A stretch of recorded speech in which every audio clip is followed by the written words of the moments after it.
Welcome to the Festivus Podcast, Executive Edition, supported by Liberry Consulting and hosted by Julian Scott, animation consultant at Film London. I'm Rob Doherty, and in this podcast series we chat to the head honchos, the big cheeses, the numero unos of the kids and family media world. Theirs are the names you see on credits and conference listings with executive alongside. And you've wondered, how did they get there? What influenced them? Who inspired them? And how do I get there? Along the way, hopefully, we'll get to know these enigmatic and powerful people just a little better and realise, wait, they're just like normal human beings after all. And maybe, just maybe, I too can reach those dizzying heights in my career. I hope you enjoy their journeys. If you'd be interested in sponsorship or advertising of this podcast, or indeed the website and events, please drop us a line at aloha@fstvs.net. That's aloha@fstvs.net. Feel free to suggest guests too. And today's guest is Luke Jurevicius, co-founder and owner of Vishus Productions in South Australia and Pune, India, where animation excellence begins. Take it away, Julian. Luke, thank you so much for finding the time to have a chat today. Oh, look, it's an absolute pleasure to be with you, Julian. I won't lie, I have been looking forward to it. I've been like a kid in a candy store at the prospect. Oh, you flatterer, you. It's true.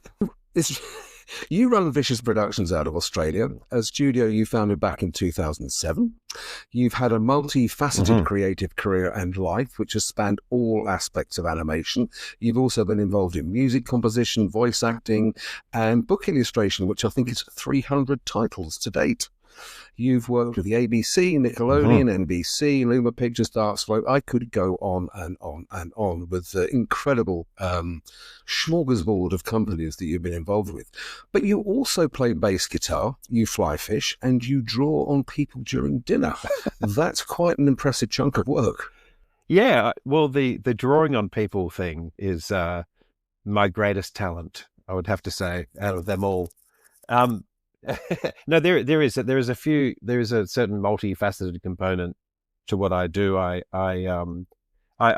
just didn't think that I would make it as an illustrator. So I thought, you got to diversify in your talents. And it even spreads to, drawing on people's hands, feet, face, whatever. Give me a body part, I'll draw it within reason. And has this been going on throughout your entire life, or was it something that's just sort of evolved? Well, sometimes it's just a lack of paper.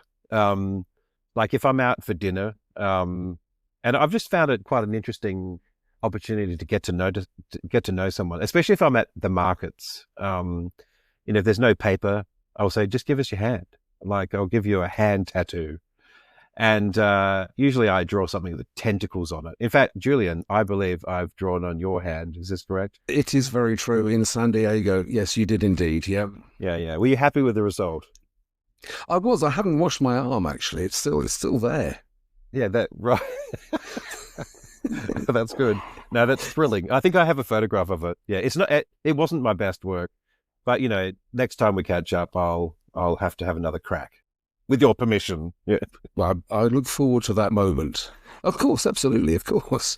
Now, obviously drawing on people and everything else you've done, creativity just flows through your veins. Was it always that way? Early years, was it a creatively inspiring world with family and school? Yeah, it was. So my father is an art teacher. Well, certainly was an art teacher for many, many years. Still very, very creative. He was a potter as well. So he's a potter, a painter, my art teacher, design teacher.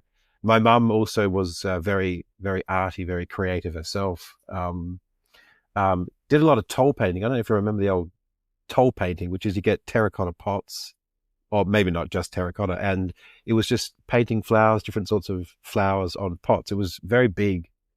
Well, it's probably been quite big in the 70s, but it was very big during the sort of 80s and 90s. And so mum's an incredible dressmaker, and everyone in our family, through to my grandparents, especially on my father's side, were very, actually also on my mother's side too. Lots of creativity sort of flowing from a very young age, and to the point where I don't think that in my genetics I was given anything specifically practical or even perhaps theoretical. All I could do was pretty much draw. So the rest of me, my skill sets are completely deficient. Don't ask me to fix anything. Don't ask me to do anything practical. But if you want me to draw on your arm, or work on some animation, or just do a drawing in general, I'm your guy. I'm the guy. So yeah, that's me. And did cartoons, play a big part in that creative youth of yours? Were there any particular, I don't know, series or films that you remember or inspired you? Oh, there's so many. Like, I'm just trying to think. I would say, I mean, probably some of the work that stands out to me as a young kid was probably Fantasia. Oh. Fantasia was incredible.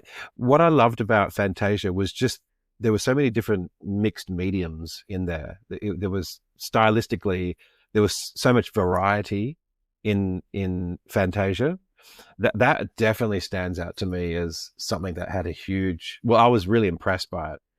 I think probably some your classic sort of morning cartoons, your Warner Brothers stuff, your Looney Tunes.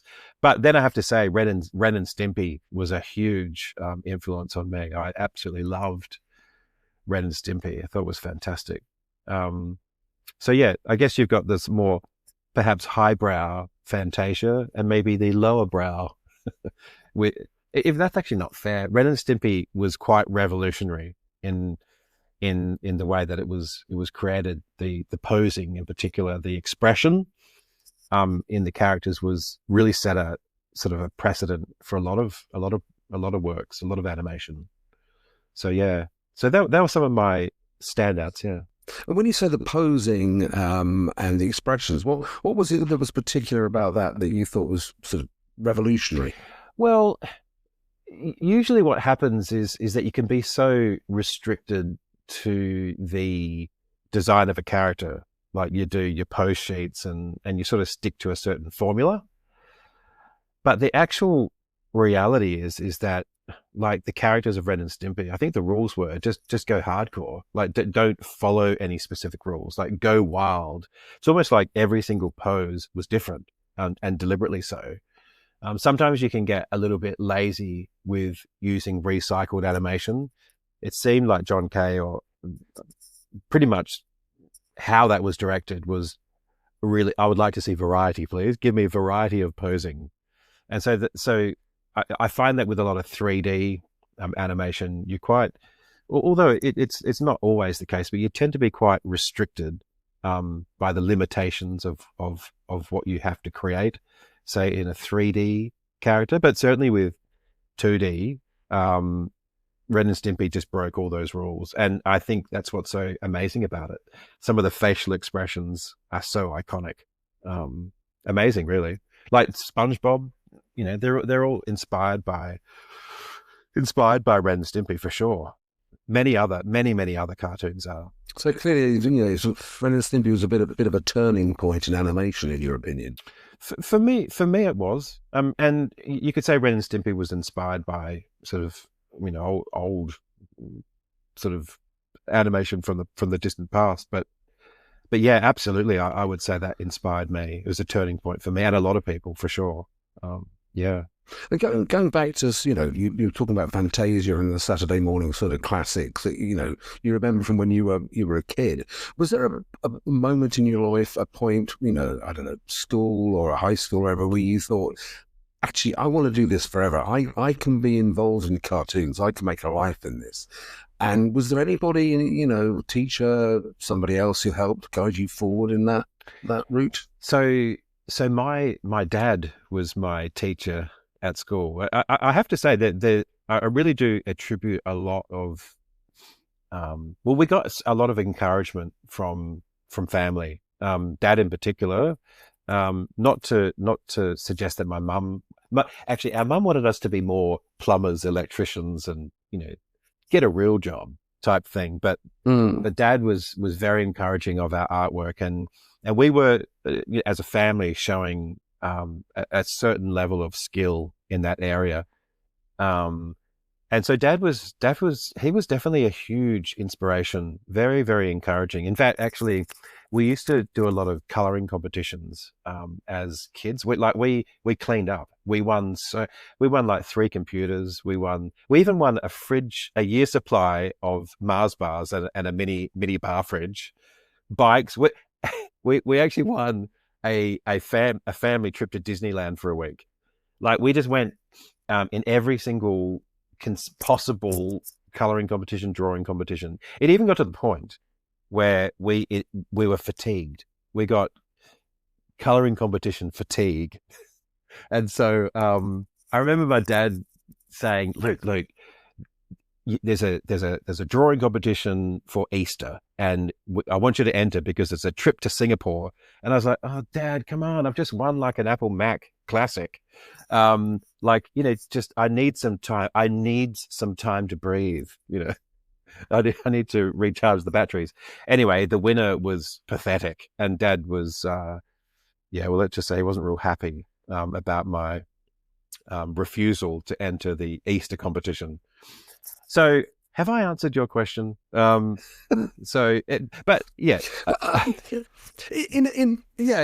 a way you have, yeah. Because you said, I was wondering if there was anybody who helped guide you forward and sort of set you off in the direction. And your dad, clearly your dad was, and your mum, massive, massive inspiration. So I'm really impressed that you won a mini fridge and like a year supply of Mars bars. I mean, that's just perfect.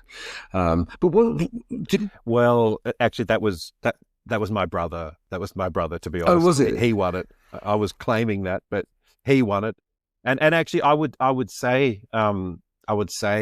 that my brother is also an inspiration for me, because he, being the older brother, sort of led the way. And I don't know actually if I would have necessarily followed the same footsteps or pathway if it wasn't for Nathan sort of taking that sort of courageous leap forward to begin with. I tend actually sort of, Dad encouraged us, Mum and Dad, but it was Nathan who really took that journey and step into being a freelance artist. So I guess we sort of have worked together ever since in many ways. But yeah, he's an inspiration, and there are other huge inspirations that I have, especially when I eventually got interested in animation, when animation I thought was something I wanted to get into, and that was Dean Taylor. So Dean Taylor, who was the art director of Tim Burton's Nightmare Before Christmas, massive inspiration for me. And he just happened to live in Adelaide at the time, and he was a huge inspiration for me, and which led to a fairly significant project of mine. So yeah. Sorry to interrupt you before. Yeah, not at all. No. It's interesting. I mean, so you didn't, because you went to Underdale University in Adelaide, which I think then became part of the University of Australia, where you achieved a Bachelor of Design. At that moment, you weren't thinking necessarily of animation as a career? Not at all. No, not at all. In fact, to be confessional, that's what I studied. I studied a Bachelor of Design, majoring in illustration, but I actually flunked a couple of subjects, and I never actually got my graduate certificate. But the cool thing is that I realized that it's very much a portfolio based industry that we're in, and people were thankfully mostly interested in the work I could do, perhaps not whether or not I got a certificate. But yes, that is the project. I mean, that is the course that I studied, but there was really very little education there on animation. In fact, I don't have any recollection of studying any form of animation at all. It was just a pure illustration course. So yeah, I actually I would say that probably the subject that interested me the most was typography. Just playing around with letters and just shifting them around the page. And I remember one lecturer telling me something that I never forgot, which I really liked, which was just this simple concept that the page is just as important as what you put on it. So like the page is perfect, but whatever you put on that page, you can really mess that perfect thing up. So I think that sort of plays into the notion or the idea of composition and how important composition is, and why is something good? How do you know something is good? And there are a bunch of design principles that help you answer that question. So I found typography to be the most helpful subject for me.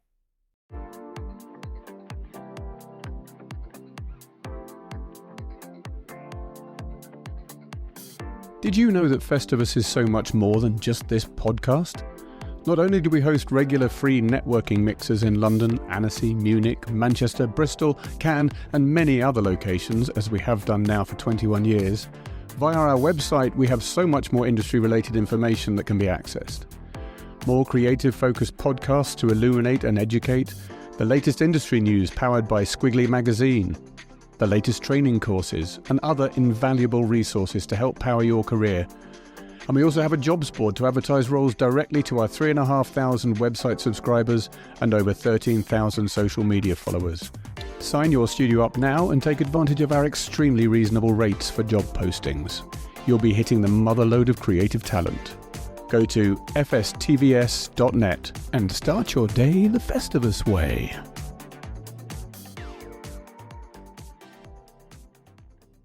Wow. And there's also a rumour that, and it may be, I'm not casting aspersions here about why you didn't finish your course, was that you spent a bit of time fork bending, yodeling and face painting. Yeah, I don't think I've deleted that from my social feeds. Look, the fork bending thing, it's more a wish list. It's sort of like, man, I really wish I could bend a fork. So it's not that I haven't tried it. I have seriously committed some time into seeing whether it doesn't have to be a fork, could be a spoon. But the yodeling factor, again, I just have huge admiration for yodelers. And what was the other thing that fly fishing? No, that's a real thing. Face painting. Oh no, face painting. Oh no, face painting was on your socials. Yeah. Oh yeah, no, face painting. Yeah, I've done a bit of face painting. More so, I tend to do a lot of caricatures. I love doing caricatures, but yeah, face painting is good. It's great. Now you said when you came out of uni, people were more interested in what you could do rather than actually having like a certificate, as you put it, that said you can do this. So what was your first proper job out of university, and how did that come about? Yeah. My first proper job was a series of children's readers. Yeah. So in fact, I remember leaving Adelaide, and I was very interested in a girl at the time, to be honest. And I also went to Sydney with a view to see whether I could find some design firms that I could show my portfolio to. But I was so distracted by the pursuing of this relationship that I really left it to the last couple of days. And I actually went to a phone booth, because that's what we had back then. Phone booth. Opened up the yellow pages or the white pages. I can't remember. I've forgotten which one tells us what. But I just went to design firms, and I just literally ran my finger down design, and I stopped at a design firm called ID Studios in a place called Warriewood in sort of north Sydney, north of Sydney. And I remember catching a train, a plane. No, I didn't catch a plane. There was just a train, a ferry, and a bus. And it took me 3 hours to try and navigate there. I was like an hour and a half late. And as soon as I stepped into there, the guy called Richard was just furious that I was late, for one, and just did not want to hear anything about me He just basically said, "You're late. How much would you charge for a page of, black line drawings, an A4 page?" And I'm like, I don't know, $100, $100. And he's like, "What?" And I thought, that's it. I'm gone. Like, I'm done. Like, I've just offended him. I've just pulled this figure out of my head. And all of a sudden, I thought this 3-hour trip was going to turn into like a 4-minute experience. And but what happened is that I, stayed there a bit longer. His wife, who was his sort of business partner, came out. I started being social because I thought, well, this is clearly not going to evolve into any work at all. I'll just try to make up for my tardiness by some humor. And we sort of all connected, and then there was cake and coffees, and then about an hour and a half later, after some general hilarity and me talking about the woes of being an illustrator and being late and tardy and not knowing what I'm doing, Richard said, "Why don't you just show me your portfolio?" And so I did. And he's like, "Whoa, like, how did you do what?" He was genuinely dumbfounded because no one had shown him digital work before. Like, normally it's just your sort of, I can't even describe it, but tactile, actual paint, real gouache, real pencil, because all of my portfolio was all digital. I got into like Painter, Photoshop, and that's what I was interested in at uni. And so my whole portfolio was full of digital art. And Richard was a huge fan of digital art, and he saw it as the future. And so it was on that basis that he says, "Luke, I'm going to give you 20 books to illustrate." And that started off my career. Yeah, it was 20 children's book readers. And I eventually formed a really strong relationship with a company called Blake Publishing. So Blake Publishing is based in Sydney, that now have got Blake e-learning, which is, it's pretty much the largest online learning resource, like teaching phonics. They've got an amazing program called Reading Eggs, ABC Reading Eggs. And they're global now. So, but I started working for that company and for ID Studios, and ended up just mimicking people's work, like fixing up people's drawings in Photoshop and Painter, because I'm a bit of a chameleon when it comes to my design style. Like, I can mimic other people's artworks.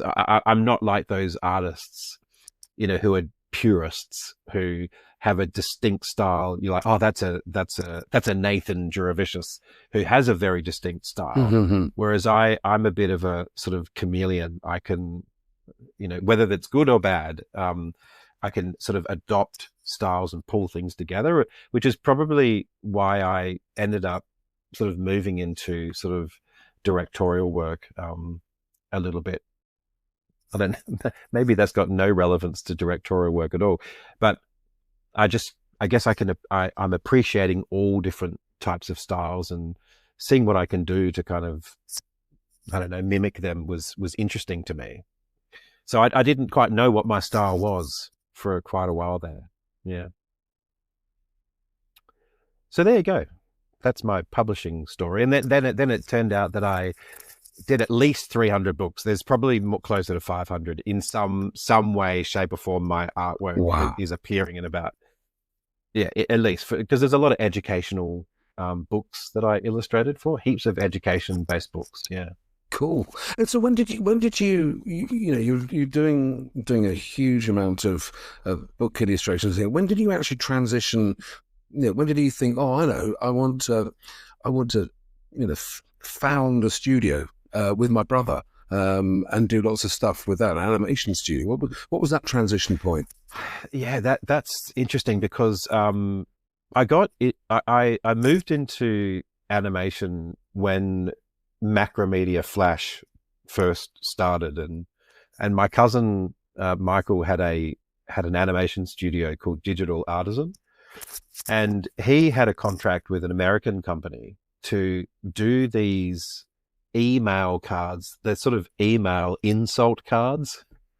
I don't know if you remember those back in the day, but this is back in the 56K modems. And then there was this movement into, everything's got to go online, like the internet's going to be faster.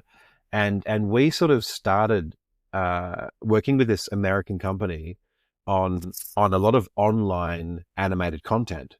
And I don't know if you remember Joe Cartoon. Joe Cartoon sort of was one of the he was one of the pioneers with the frog in the blender, and it was sort of riding off the back of the success of those iconic sort of kind of retro-y sort of vintage online animation, I guess, but pioneering it. And so we did a whole bunch of things. Like we did a show called Where Are the Tunes Now, which is a bunch of parodies of some of the much loved cartoon characters, and again that's us using our sort of chameleon-esque skills to sort of recreate some of the cartoons that we know and love. But because in America you've got these parody laws, but yeah, I don't know.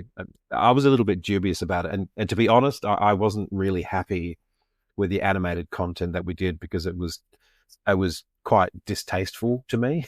It might be funny, but it wasn't what I wanted to do at all. I was very disinterested in that, and I wanted to do some sort of animation that had a little bit more meaning, and had some level of a conscience about it. So that's when I started Vishus Productions. I wanted to start Vishus Productions, and my mantra right from day one was to create beautiful things. It was to move away from things that I didn't think were beautiful. And I just sort of stuck with that mantra. And I just that was my goal. It was to create beautiful things. But even if things were edgy, I still wanted it to have an element of beauty. There was something beautiful about it in its concept or in its style, or just the way that we put it together. Yeah. And I think your sort of breakthrough in terms of independent animated filmmaking was the award-winning cross-platform initiative Dust Echoes, which was a series of animated films based on First Nation stories from the Beswick community in Northern Territory, Australia. Yeah, Beswick. In terms of wanting to do something beautiful and meaningful and important, was that what drove Dust Echoes from your perspective? 100%. Yeah, absolutely. In fact, the Dust Echoes, I've done a lot of things, but Dust Echoes still stands out to me as one of probably the most beautiful thing that I have been a part of. But the way I was introduced and became a part of that project, which was basically 12 5-minute First Nations sort of animated films. How I got that job was interesting, because my brother was really, as I was doing this Where Are the Tunes Now stuff, my brother was doing beautiful things. He was sort of tapping into our culture, which is Latvian and sort of Baltic, Latvian, Lithuanian heritage. And he was doing these beautiful things with SBS and the ABC. And he actually was also working on a project about Greek mythology. He got this opportunity to work on the sad tale of Orpheus and Eurydice. I think that's how you Eurydice. I don't know. I don't know how you pronounce it, but Eurydice. I'd say Eurydice. Yeah. Thank you. So, and Nathan said to the ABC producers at the time, "Hey, my brother, he composes music. Like he does it for a hobby, and he's really good." And I don't know how he sold this to the ABC, but my job was to create a song that would melt the heart of Persephone.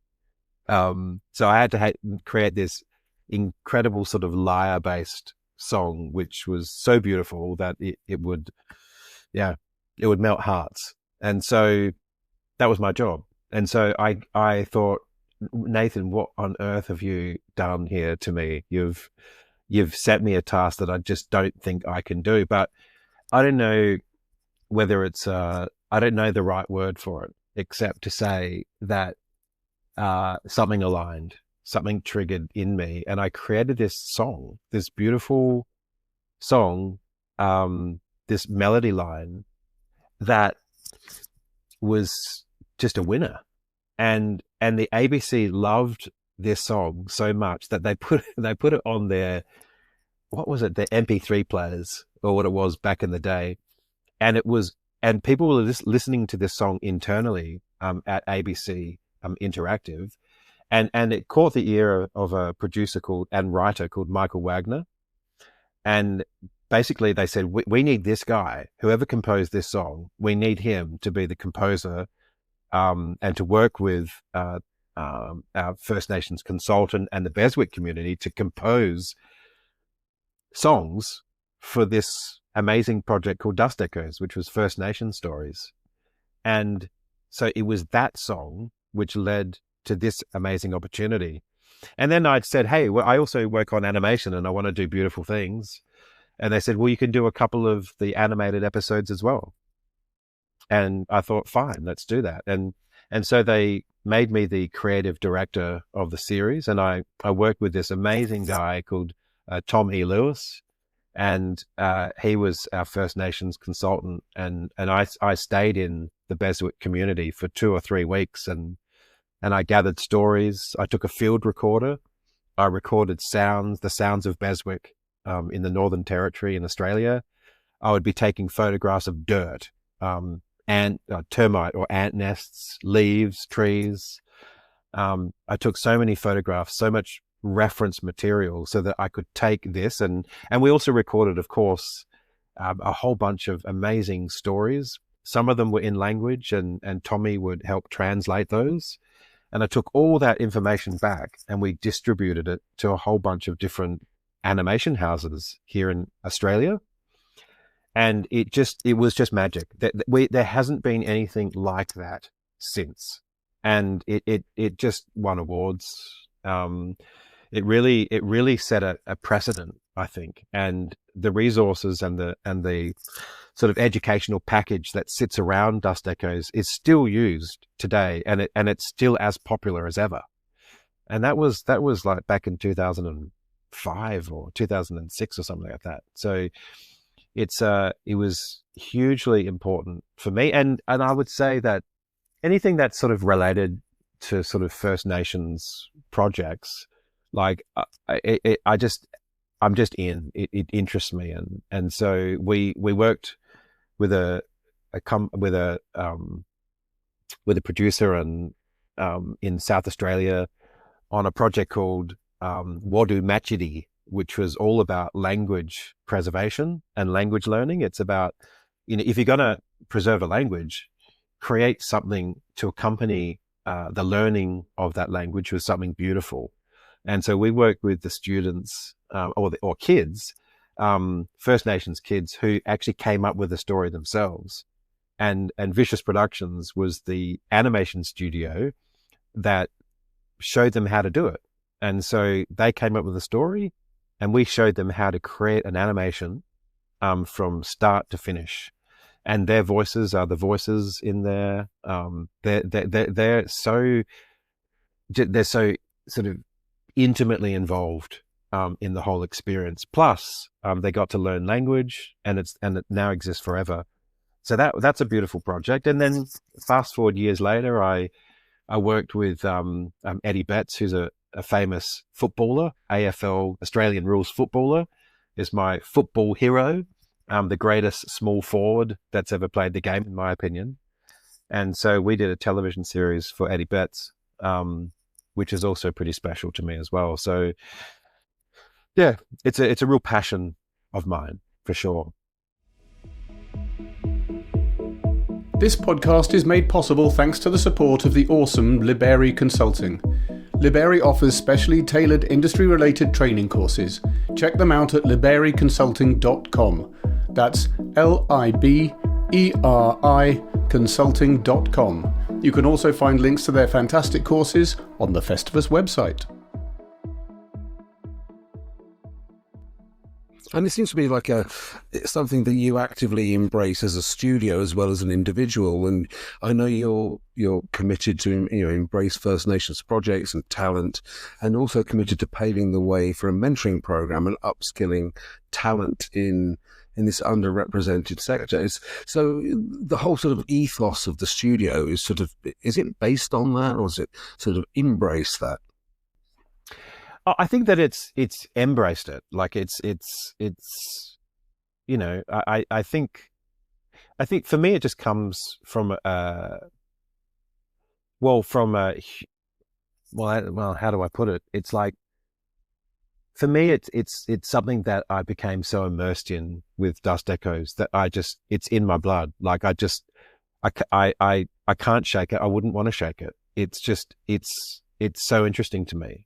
And so if there's ever an opportunity to help support it, and to support, emerging sort of First Nations talent, like I will prioritize it in Vishus Productions.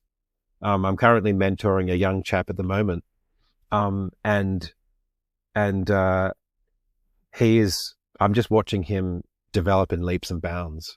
And, there's opportunities out there for mentoring First Nations people, and I absolutely love it. Like, in fact, I to be honest, it doesn't matter who it is, really. I'm happy to mentor anyone. It's just that there's opportunity in this area, and there's a real lack of talent, and I need to help nurture it. I feel as though I'm someone that's able and in a position to be able to do it. So yeah, it's something that I embrace. You talk about Nathan an awful lot, and clearly, and he's your elder brother, and Vishus seems to be very much a vision born of two brothers, and you work closely together. And those creative ties, from what you've been saying earlier on, started a very, very long time ago, and he would put you forward for things and this, that, and the other. So how does the dynamic between the two of you work day to day? Well, it tends to sort of oscillate in terms of its intensity, but I think that it's just a case that there are certain. I mean, I would say that in terms of Nathan's artwork, what's going on inside of his head, the way that he visually represents things, is so iconic, and I admire that. And I think Nathan and I have got this sort of, and certainly have had, since I can remember, this sort of notion of putting each other almost in before. This sounds so spiritually self-sacrificial, and I don't mean to sound. I'm just trying to describe it. Like we genuinely love each other as siblings, and so we want to sort of put each other's careers almost not necessarily before our own, but we want to support each other where we can. And I just find that Nathan brings a sort of a uniqueness of vision, especially with his design style. And I just can't help myself. I just want to support his vision for things. And I probably would have been content just doing that, except I had my own thoughts, my own vision for certain things, and managed to sort of find opportunity with my own creative ideas, and there were some little nuggets that came out of that as well. But we sort of bring certain different qualities to whatever we produce or create. And Nathan tends to, he tend to use me a lot for voice work and for music, and so I've done a lot of voice work and music for his productions in the past. But I would probably say now we've got projects that we have together, that we have a lot of ambition and sort of plans to move those forward together. But we also have our own independent projects, which we're quite focused on right now, independently. So that's how we sort of operate. We sort of oscillate, based on what we got going at the time. Bit organic, I would say. Sounds very good. Now, tell me about Figaro Pho, even, which I think was a show that you may well be sort of almost best known for in terms of, sort of creating a worldwide interstitial hit. And it's about a warm-hearted, adorable, quirky and mischievous character who happens to be afflicted with every phobia imaginable, afraid of vampires, toilets, mad dogs, aliens, and being stared at by a duck. Is there any self-reflection going on there? Absolutely. Yeah, I knew that this would come up in conversation, and fair enough. Yeah, look, I honestly think that with all ideas, and maybe this sort of speaks to any advice I would give, but I just think you got to draw on your experiences, your own. Sometimes it's insecurities and weaknesses, and like when you sort of think about characters, you sort of want to know what their superpower is, but what their deep flaw is. And I would say that, well, I know for certain that Figaro is very personal to me, because when I was younger, I had an incident that I've actually spoken about publicly, where I did have a bit of a sort of a marijuana experience. And as you know, there are some people that react in a poor way to it, and I was one of those. And I had a complete meltdown with an experience, just curiosity, and thought I was going to die. And as a result of that sort of terrible, fearful night, I thought I was done with my fear. I thought that once the sun rose, then that would be the last of it. My heart beat so fast, I thought it was going to literally explode in my chest. I was thinking, and I was about 17 or 18 at the time. And anyway, about 3 weeks after that, I remember, actually I was lying in bed. It was, I couldn't sleep, and I heard a donkey sort of in the distance. And I have no idea why I was hearing a donkey. And it just triggered me.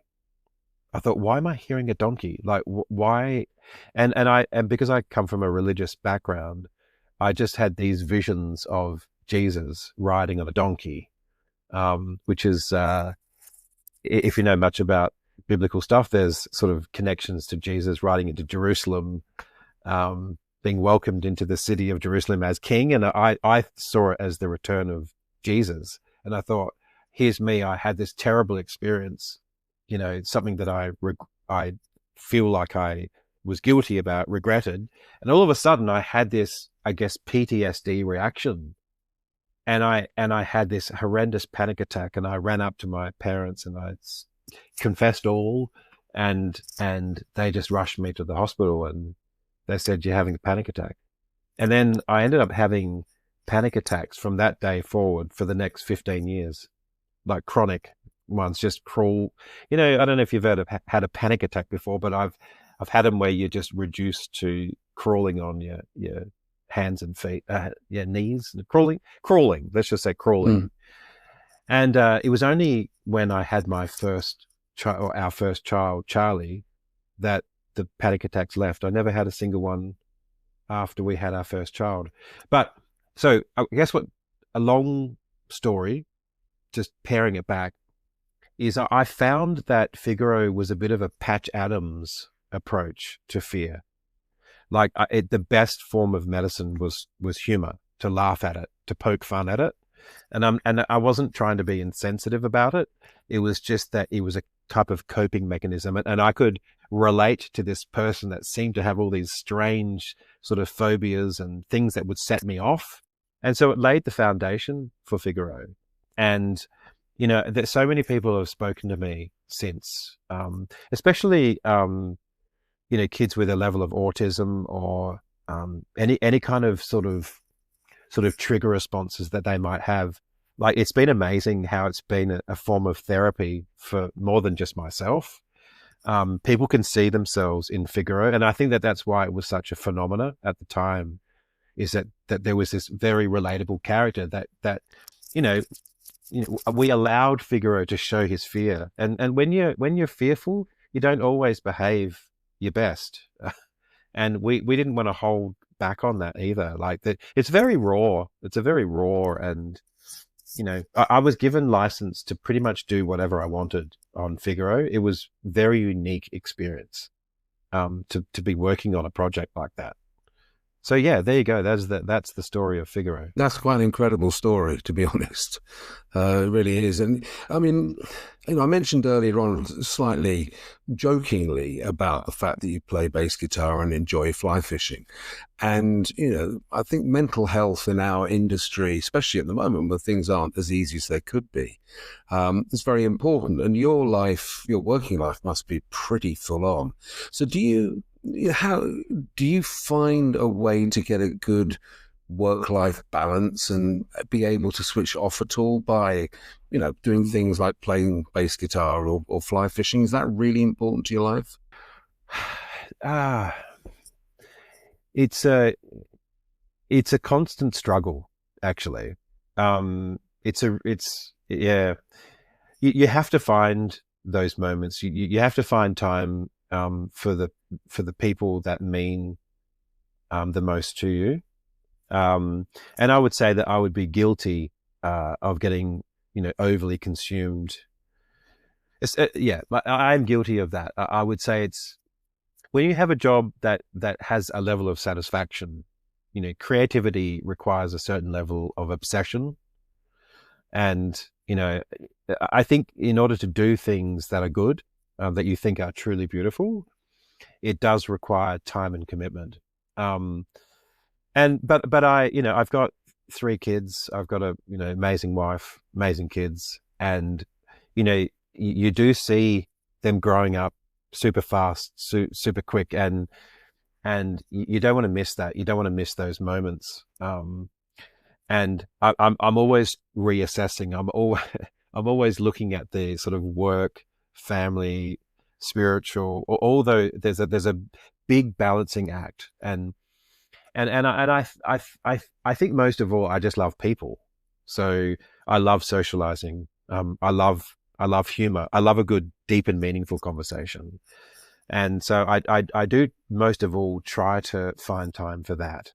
That's what I love the most. I've got a mate, an amazing friend of mine where we go fly fishing, and that feels truly decadent. We have an annual, well, not always annual, but an annual fly fishing trip to Tasmania, and it's just this opportunity to just zone out and just focus on, a little piece of floating, fly, and that is just bliss. But it feels almost totally hedonistic to be so selfish. But no, you absolutely need to find those moments to recharge the batteries. Like, there's no doubt about it. In some ways, it's a necessary form of work to be able to find time to relax. But do I get the balance right? No, I'm not the best example. I'm afraid. Don't worry. You just nipping back to Vishus as a studio, and I know you develop your own IP and you do service work as well. So you've got an excellent head for business as well as that amazing creative flair. And I think the business acumen led you to, having a studio in India, Vishus Productions Private Limited. So how do you manage business between Australia and India? And the subsequent question to that is, does the business and production side of your brain come into conflict with the creative side? Yeah, no, two good questions. Look, the whole India thing was interesting because I worked on this epic production. It was 26 commercial half hours of pretty intense animation. The animation that we were doing, well, the story was based on 1001 Nights, and so we did this show called Scheherazade: The Untold Stories, and there were 26 of these untold stories, and this was a co-production between Germany, India, Australia. I think Canada were involved. I think China was involved in it at one stage. I mean, we're talking this epic co-production where there were just multiple countries, and I think that there were at least 20 studios where work was being outsourced. Wow. And it was insane. And I was sent over by the producers to go to India, to effectively sort of be a director on the ground, and just build those relationships. And also to be a little bit of a ears and eyes. So there was a few sort of motivations for me being there. But I have to say, when I was there, I just instantly fell in love with India. I just loved the place. I loved the chaos. I loved the colors. Didn't even mind the smells. Like, it was, I think culturally, it's so vastly different to, what I've grown up with in Australia. And really what happened is, a lot of the directorial work that I did, I was filming myself, because I was playing the role of about 3 or 4 different characters. One of them was a fat, selfish sultan, sort of semi-evil but quite jovial at the same time. Sort of a weird sort of juxtaposition, just a weird contrast, I suppose, of different sort of themes. And so I would be filming myself and using that as specific reference for the animators to follow. And there's many, many incriminating videos of me, or at least funny videos of me. And these went around to all of these studios in India. And so people got sort of familiar with me as a director through the reference videos that I was sending them. So eventually I was contacted by this guy called Yogesh Wag. And there was something about this email that he sent me. It was on LinkedIn. And there was something sort of almost, it was just beautifully written. And there was this sort of spiritual element to his appeal to me to work with him and, give a test. And if I like the test, then maybe there's an opportunity to work together. And I thought, interesting. I could make some significant profits out of this poor man. Was actually my original, when I say poor man, what I meant is I could actually make some significant profits, because obviously the work in India is far cheaper. And I thought maybe there would be some good business sense in doing that, because, it's difficult to get a decent budget. But I was finding that if I outsourced the work, then I'd be able to, pay some bills and look after my family here in Australia a bit better. But what happened is that I just completely bonded with this company, Flipbook, they were called, in Pune, India. And I just fell in love with them. I just fell in love with them. And I just didn't look back. I just really like people. And so I just felt that bond, that connection was so strong. And I thought, you know what, I can help train them. I can bring a different perspective into this small company. And I think I can grow it. And I think that we could grow it to a point where we can compete on an international stage. And we had highs, we had lows, but we have been at a point in the last probably 3 to 4 years where we are like a really rock solid international outsource option. And I think it helps having such an incredibly well-oiled machine in India, and also having, myself and the team that I bring in Australia. I think having that sort of cross-pollination between the two cultures has been the reason for its success, to be honest. So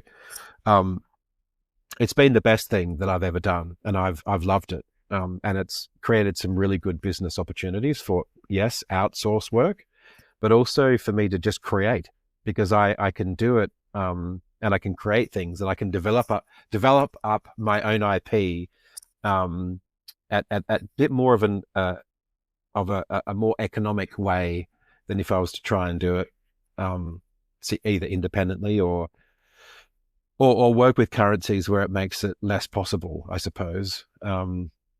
So yeah, that's I don't know whether I answered both of those questions, but that's my India story. Yeah, you did. No, I think you absolutely did. No, and it's fascinating to hear how the sort of the creative and the business can work hand in hand, and one can support the other. I think that's really, really interesting.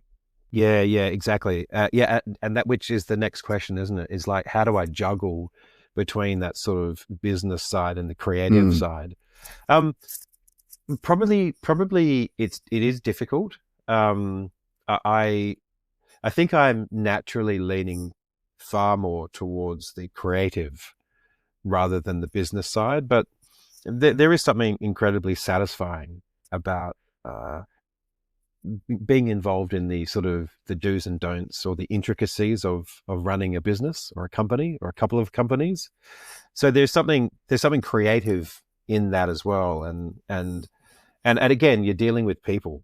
And again, I really like people, and I'm interested and fascinated in people, and you need people to run a business. And so I get to talk a lot with my business partners in India, and I love hearing how they think. And I learn a lot from Yogesh and the other key people that exist within our company, Anand, and it's very interesting. I soak up what they say like a sponge, and they soak up the creative feedbacks like a sponge.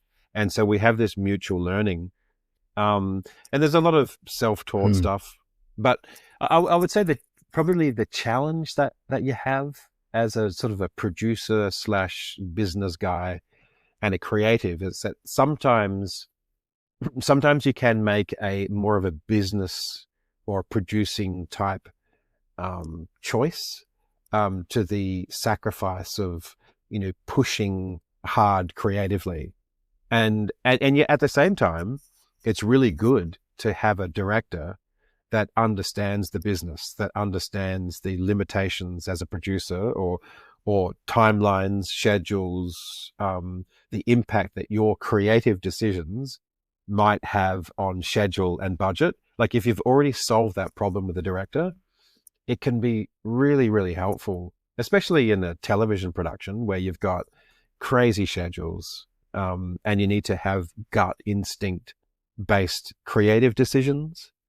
I think it's really helpful to have both the business and the creative. But, there can be moments where I'm like, it could be better, but let's move on. I think that what we've created is sufficient.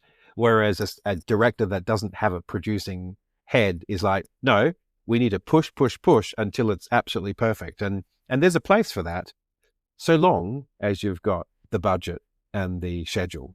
So yeah, so that's how I juggle it, and it is a juggle, and it can be hard. So what's the priority for you and Vishus for the next 6 months? Yes, so the priority is to, well, there's some intellectual property that we've got going on at the moment. There's a project in development with the ABC, a preschool sort of bridging show. Very excited about this production. So it's a priority to make sure that gets its finance, that we attract international broadcasters, international production companies to help perhaps create an international co-production. So co-production is critical. There's another project that I'm working on with a German company called Vulcanlenker at the moment. We've got a fantastic relationship with them, and we've got an amazing project called Orbiteers, a sort of a sci-fi, very, very funny sci-fi. Pretty much it's a team of sort of B grade, you could say they're sort of mechanics and rescue people. We have what's called the RAA here, which is roadside assistance. They're pretty much the B- roadside assistance for stranded aliens on Earth.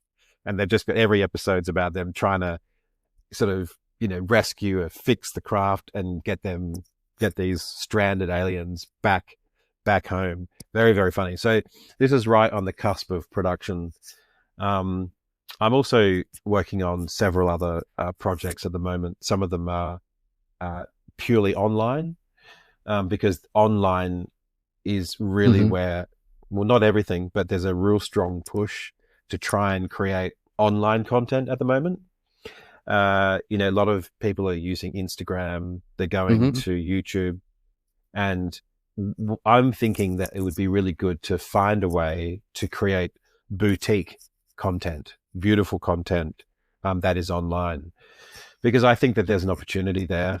There is a lot of schlock that you need to carve through, a lot of user-generated schlock. I want to cut through that with something a little bit more boutique and beautiful. And I think if we bring the right investment to it, I think there's opportunities to monetize and to create sort of an enterprise around this boutique content, to the point where you would perhaps have a broadcaster that would come to you rather than it be the other way around. And that's a little bit like what happened with Figaro. Figaro Pho was a series of very short interstitials, much cheaper to make, won heaps of awards, got a global recognition with some Kids Screen Awards and blah blah blah, and as a result, it was a really amazing proof of concept, which led to a couple of long form series. So similar type of concept, sort of short form content online, make it extremely beautiful, and then see whether people come to you as a result. I think that there's a good strategy there. Well, as we were coming towards the end of this, I was going to ask you a few final questions, and maybe you've just answered my first final question, which was, what advice would you give someone entering the business right now? And is that what you'd say, is try and create short form digitally, stick it online, social media, whatever it is, and create a buzz out of it? But that, I'm putting words into your mouth. You may completely disagree with me, but absolute rubbish, Julian. What you said there is no, it's spot on. It really is. I just think, it's like, good writers write. Like if you've got a creative bent, just create. Find an online pathway for it. It doesn't cost you anything to put something online, and there are so many ways that you can put your intellectual property out there. Your content out there. There's even sort of cartoons, little comic strips. There's actually ways to monetize what you do. It's just that we get so locked into the whole linear television production that we're not paying enough attention to the power of what exists online.